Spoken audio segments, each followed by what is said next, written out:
அப்பு இப்பதான் எப்பங்க இப்பதான் நீ வந்த அப்பு நீ இப்பதான் வந்த சரி அவன் அவுட் ஆயிடும் நீங்க வா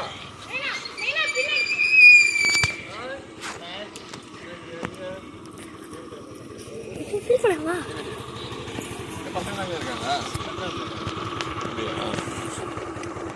மாமா வச்சு ஏதாச்சும் ஷாட் பண்ணுறியம்மா இல்லை கிரிக்கெட் வீடியோ எடுத்துட்டு இருந்தேன்